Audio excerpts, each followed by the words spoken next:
You know that feeling, right? You're at the airport, you grab a simple chocolate bar, and when you get to the register, you're staring at the price tag thinking, how is this possible? We all know we're paying a bit of a premium, but it's way more than just a little convenience fee. It's actually part of this, well, carefully designed system that makes sure you pay the highest price they can possibly get away with. So let's dive in and uncover this secret world of airport monopolies. Okay, let's just start with a super simple real-world example.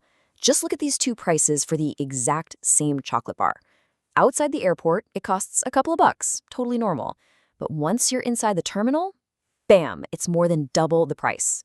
Now, this isn't just inflation, and it's not just about high rent. This is a massive, deliberate markup. Yeah, that price jump works out to 120% markup. That is not a typo. You're paying 120% more for the same exact thing just because you happen to be past the security checkpoint. So the huge question is, how on earth do they get away with this? Well, the answer starts with something that looks a lot like choice, but it really isn't.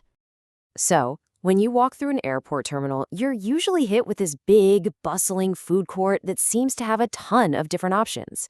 But what you're seeing is actually a masterful illusion. You see it all. There's a pizza place, a burger joint over there, a coffee shop, a salad bar. It looks like a competitive market, right? Like all these different brands are fighting for your dollars, and you think, okay, I've got options, and where there's choice, there's got to be competitive pricing. Well, that's exactly what they want you to think. But here's the secret. In a lot of airports, like Minneapolis-St. Paul, for example, all 6 of those seemingly different restaurants are actually run by the exact same multi-billion-dollar corporation. There is no competition. You're just choosing which cash register, all owned by the same company, is going to get your money. And this is where you see just how big this whole thing is. It turns out just 6, that's right, 6, massive corporations manage pretty much all of the food and retail in U.S. airports. You probably don't recognize most of these names, but trust me, they own or operate almost everything you see, from the Hudson News where you grab a magazine to the Chili's where you get a burger. It's a hidden monopoly right there in plain sight. Okay, so if it's a monopoly, can't they just charge whatever they feel like? Well, not exactly. There are supposed to be rules in place to stop them from totally ripping us off. So let's take a look at how those rules are supposed to work and, more importantly, how they fail. So most U.S. airports have this policy called Street Pricing Plus. The idea, on paper, sounds pretty fair. Vendors can charge the regular price for something plus a small fee, say 10 to 15%, to cover the higher costs of doing business in an airport. It's supposed to be a reasonable cap. The problem isn't really the policy itself, it's the enforcement, or lack thereof. And this is where it just gets wild. So the Minneapolis-St. Paul Airport has a street pricing plus 10% rule. That's the cap, but just look at what's actually happening. A bag of M&Ms is marked up 69%. A yogurt? 84% more expensive. And even a Chick-fil-A meal is marked up more than that allowed 10%. See, audits only happen a couple of times a year, and the penalties are tiny, so vendors just blow right past the official price caps all the time.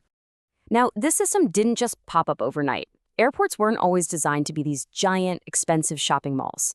It was really a series of key changes over decades that turned them from simple places you pass through into the retail machines we know today. It really kicked off with airline deregulation back in '78, which suddenly made flying affordable for way more people. Then came the hub-and-spoke model in the '80s, which meant more and more of us had layovers. In the '90s, Pittsburgh basically invented the air mall, proving that retail could be a massive moneymaker. And then the final piece of the puzzle, post-9/11 security. It created the ultimate captive audience by forcing all of us to spend hours and hours just waiting inside the terminal. You know that extra waiting time? The industry actually has a name for it, dwell time. And for the people who run the airports and the stores, your dwell time is an absolute goldmine. I mean, it really all boils down to this. Your boredom is their business model. Airports have a direct financial reason to get you through security as fast as they can, and then have you wait for as long as possible in a terminal that's packed with shops and restaurants. The longer you wait, the more likely you are to get bored and spend money. The average time a passenger spends at an airport is about 2 hours. Think about that for a second. 2 full hours. That is a huge window of time where you're basically a captive consumer with very, very limited options. But does it have to be this way? Is there a better model out there? Turns out, yes, there is. So let's talk about a real bright spot in this whole story, Portland, Oregon. The Portland International Airport, or PDX, decided to do things completely differently, and they proved that you don't actually have to rip off travelers to be successful. PDX uses a policy they call clean street pricing. It is so simple and so powerful. Whatever you pay for an item inside the airport has to be the exact same price as you'd pay for it at one of their locations downtown. No 10% fee, no 15% surcharge, nothing. Just a fair price. And here's the craziest part. You would think this would crush the airport's revenue, right? But it's the exact opposite. The average passenger at PDX actually spends over $15, which is 20% higher than the national average. It turns out that when people feel like they're being treated fairly, they're actually willing to spend more money. So what Portland proves is that a fair system can actually be more profitable. But unfortunately, the rest of the industry isn't really following their lead. In fact, airports like LAX are going the other way. They're actually getting rid of their price caps entirely, which gives these monopolies even more power to charge whatever they want. So the next time you're stuck in a terminal, just remember that those crazy high prices, they aren't an accident. They're the result of monopolies, of really bad enforcement, and a system that's literally designed to make money off of your wait time. It really just leaves us with one final thought. What's the most you've ever been overcharged for something simple at the airport?